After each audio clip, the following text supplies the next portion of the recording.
Mbappé ne ferme toujours pas la porte au Real Madrid et c'est lui-même qui l'a déclaré. Ne bougez surtout pas, on en parle dans un instant.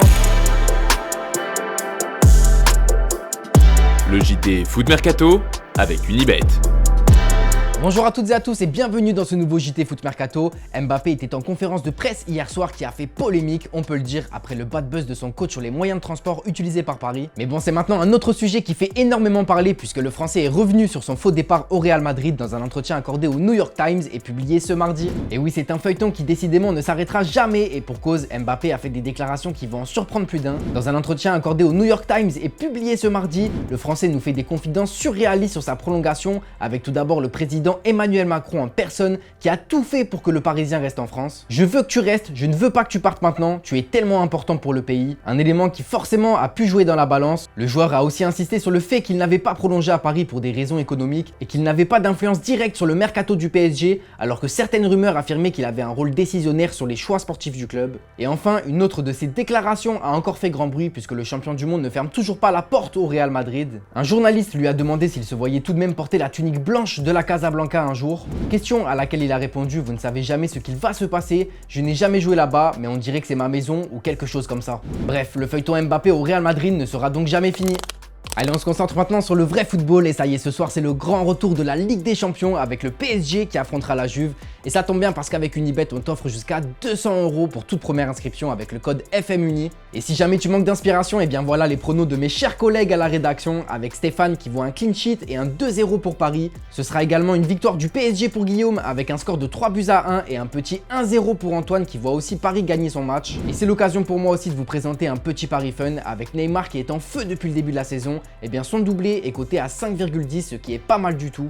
Et allez, dernière petite surprise avec Unibet, on t'offre aussi le maillot de ton choix. Pour ça, rien de plus simple, tu mets ton score exact dans les commentaires et on sélectionnera un gagnant parmi les bons résultats. Bonne chance à tous!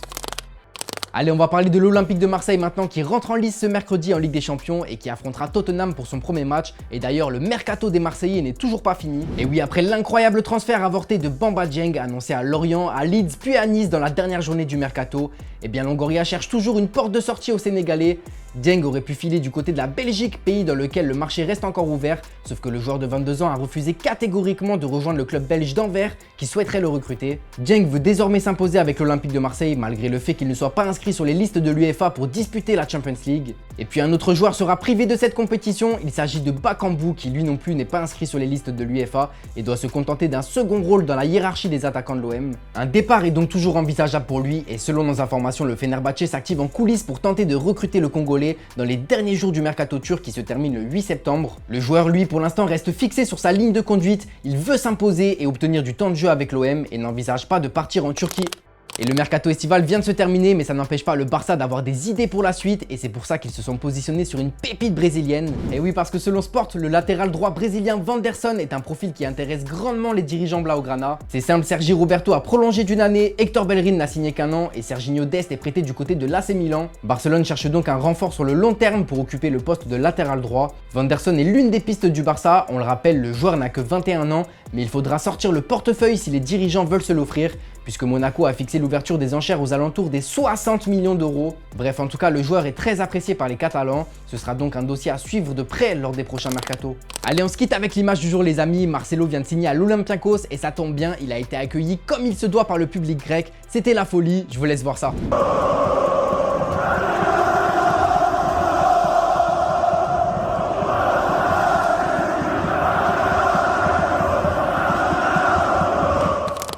Et voilà, c'est tout pour aujourd'hui, c'est la fin de ce JT. Je vous souhaite une excellente soirée et surtout ne manquez pas la revue de presse demain matin sur Foot Mercato.